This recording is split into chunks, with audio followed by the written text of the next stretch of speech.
Hey there everyone, and welcome to another GameXplain preview. I'm your host Ash Paulson, and today I'm joined by Andre Seegers to discuss his recent hands-on time with Nintendo Switch and Xbox One versions of Starlink Battle for Atlas. So let's get started. Okay, Andre, so as I just said, you recently got to play some Starlink, and why don't you get started by giving those of us who may not be familiar with Starlink just a general overview of what the game is all about. Sure, so Starlink is a game. It's coming to all the major platforms, including Nintendo Switch and Xbox One, which are the two I played. I played about 2 hours between the two versions, I believe, like an hour and a half to 2 hours. So I have a pretty good feel for the game now, far better than I had at E3. So the basics of the game is that it's an action-adventure game set in the Atlas star system, which of course includes space, as well as 7 different planets you can visit pretty much freely. Once you get past the initial story element of the game. Right. So yeah, in that sense, in the most vaguest of senses, it kind of sounds a little bit like No Man's Sky, except here everything is fully designed. There's nothing being procedurally generated here, as far as I know, and the core gameplay is built around toggling between a flight mode as well as a kind of like a hover type mode when you're on the planets, which you'll probably end up using for mostly for combat, whereas when you really want to get around quick, you'll switch to flight mode. And as part of that, I should mention the fact that this game has a Toys to Life component built around, or that the game is built upon, in which you have a contraption that attaches to your controller. In the Nintendo Switch's case, it attaches to the Joy-Con grip, and you can then choose a pilot. You plug it in, you plug in a little character of the pilot, then you build a ship around them. You choose a body, you choose different wings, as well as the weapons. And you can actually attach these in various ways that are then reflected in the game. So if you want to turn a wing around for whatever reason, you can. The weapons will then aim backwards. Although you can even, I believe, aim the weapons however you want as well, like forward or backward, including whichever weapons you want. And there's quite a few weapons to choose from. I want to say like 7 or 8. There might be even more. So don't quote me on that exact figure. But yeah, so that's kind of what separates this game from other Toys to Life games. Is instead of just scanning in one figure, it's taking into account the entire thing you're building. So I love that, the fact that you can easily hot swap these parts, which changes your ship in real time. Typically, it'll go to a menu when you remove a part, but you can turn off that, so you can actually swap the parts during battle if you want, without having to go to a menu first. And beyond all this, if you don't want to, if you don't want to buy those parts, or if you don't want to really use them, you don't have to. You can use an in-game menu as well, where you can buy the parts digitally if you prefer. And also, if you're taking the game on the go, for instance, and you don't want to bring all the parts with you, then you can use a digitally timed version of the part that's unlocked for, I believe, a week once you plug one into your contraption. So if you buy the physical version, you scan it in, then the game gives you a digital license for that part for a week, is what you're saying? That's what I recall, correct, yeah. Okay. Do you know if it's just a one-time week, or can you refresh that as you keep going? My understanding is it refreshes, so you can keep refreshing that week, unless you buy digitally, of course, instead of the physical component, in which case you always have it. Gotcha. Okay, so I know you mentioned that you build a ship around your character. Is this character like an established character within the universe, or is it essentially you, and you're existing in the universe and this is your own story? No, so it's very much a specific character that has their own backstory, their own personality, their own characterization, including, of course, Fox McCloud, at least in the Nintendo Switch version, obviously. Yeah. And I guess this might be a good time to kind of talk about how that whole thing works, because one of my concerns, or maybe thoughts during E3, was like, how natural was the Star Fox content incorporated into the game, and was Fox McCloud just kind of tacked on? And no, as far as I can tell, at least based on my 45 minutes to an hour or so with the Nintendo Switch version, like, they fully incorporated him into the story, at least if you're playing as Fox McCloud. And it's well done. So for instance, and you can kind of see occasionally where they bolted him in, but if you didn't know better, I don't think you'd realize that he wasn't part of the game originally. So for instance, as an example, during the opening cutscene, you can kind of see where the cutscene would normally end, but you're playing as Fox McCloud, the camera continues panning to the Star Fox team, and that's when he's introduced into the story, where they're like, hey, these guys look like they need help. Let's go help them. That's awesome. And beyond that point, he's naturally incorporated into the dialogue, into the cutscenes I saw with the other characters.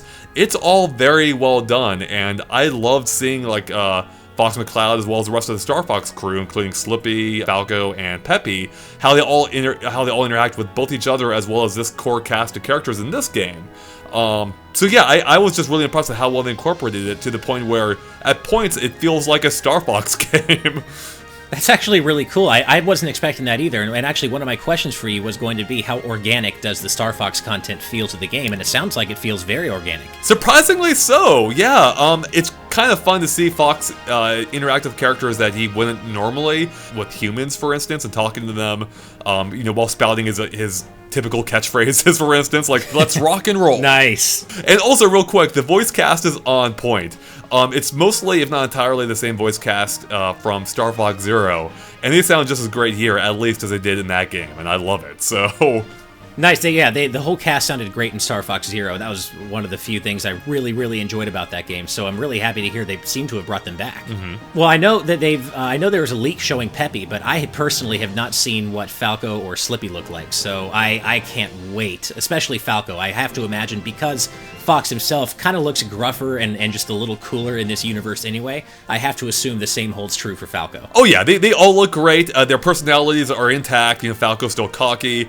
During one of the earlier cutscenes, Slippy is impressed by the humans' technology at one point. He's like, oh, this is pretty cool stuff, So they did a really great job capturing that, and even outside the cutscenes, like when you're exploring a planet, for instance, I ran up to some creatures, because you can just check them out or scan them if you want, and Fox is like, oh, no, we don't have creatures like this on Corneria.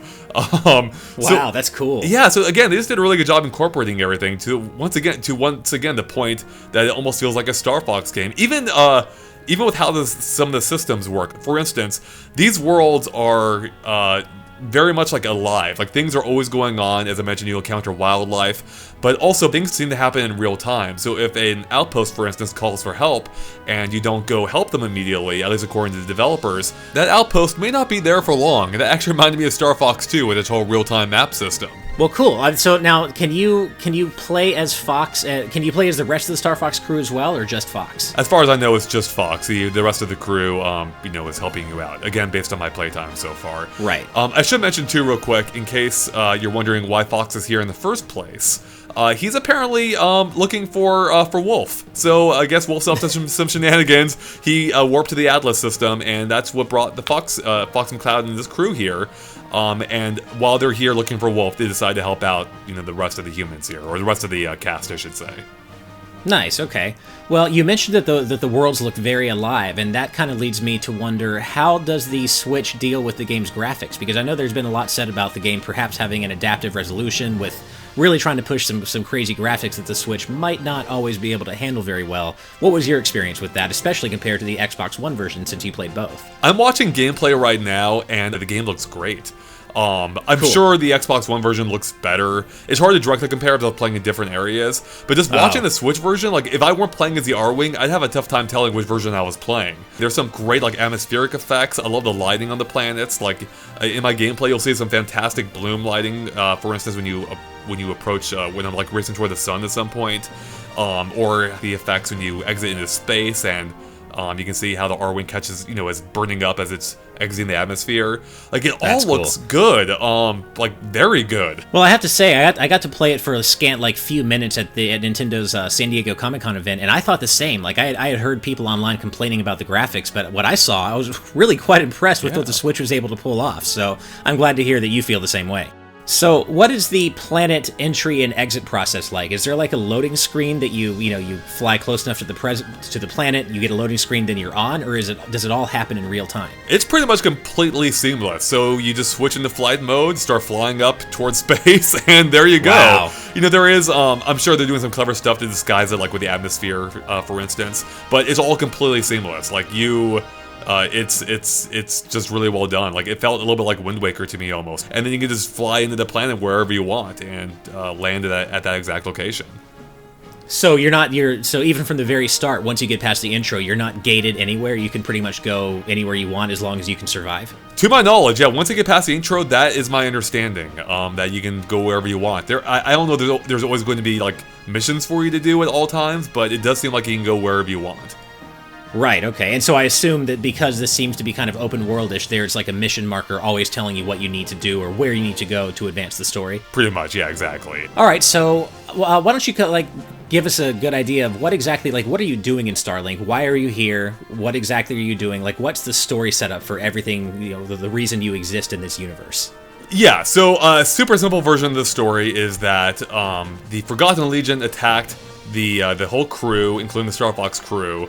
And they take the captain of the Equinox hostage as the ship crash lands onto the planet, which is when Fox McCloud also crashes, and you need to go basically on a mission to get fuel, refuel the Equinox, get everyone back up into space, and then your mission at that point is to basically try and get the captain back. So obviously I didn't do that on my playtime. I'm guessing there's a lot of gameplay between those 2 points. But yeah, between those 2 points, though, you can do all kinds of like main missions to main story missions, including one in which on the Xbox One version I met up with a prospector who wanted me to go get a specific type of mineral for him. So that involved me like taking down some enemies, grabbing different materials, and then bringing it back to the prospector, who then rewarded me with I forget what, some kind of reward, components or something. Yeah. Yeah, exactly. All right, well, why don't we switch gears and move on to the Toys to Life aspect a little bit more and just kind of go deeper on that. So when I played the game at San Diego Comic-Con, I noticed that when I had the ship parts attached to the Joy-Con grip, that like had an entire ship, it felt a little unwieldy to me, and I could feel like the ship parts hitting my wrists as I turned the controller and such, and I was just wondering if you had that experience as well, or in general, how you felt about having basically what is essentially a giant plastic ship on top of your controller. Yeah, I didn't really have too many problems with it. I mean, I can't guarantee that I'd want to play the whole game that way. And it is a little bit awkward at first, but it mostly stayed out of the way, and I actually quite ended up enjoying the ability to hot swap out these parts. Because I also did try doing it digitally via the menu, and it's not nearly as elegant. I'm sure you'll get used to it, but it is a little bit more cumbersome than just taking out a part and plugging in a new one. And that's something you'll be doing pretty often because, every enemy has different strengths and weaknesses. The game gives you a heads up as to what weapons may be effective, like whether it's an ice-based weapon or a fire-based weapon, among many other weapons. So the ability to hot swap using those plastic parts actually felt good, and I also like the seamlessness of it too. It just feels satisfying to take my wing off, turn it around, plug it in, and with that satisfying click. If I were a kid especially, I think I would super eat this up. The whole physical toy aspect. So, going back to the Star Fox stuff really quick, I'm just curious, if you choose to basically, it sounds like you can play as Fox through the whole game if you like, and if you do that, do you miss out on certain story sequences that are specific to, like, the game's actual main characters, or is it done in a way that you kind of get it all no matter who you play as? I didn't play enough to tell you, because I only played as Fox, for that segment, so... Fair enough, okay. I mean, I think my impression is you'll get the overall whole story, but maybe there's intricacies with other characters that you won't get as Fox. Gotcha, okay. Well, then I guess perhaps the most important question is, did you walk away from your time with Starlink more interested in playing it than you were before you played it? I thoroughly enjoyed this game. I'm surprised how much I enjoyed it, but I played it at E3, I found it confusing, a bit cumbersome, I didn't quite understand what was going on.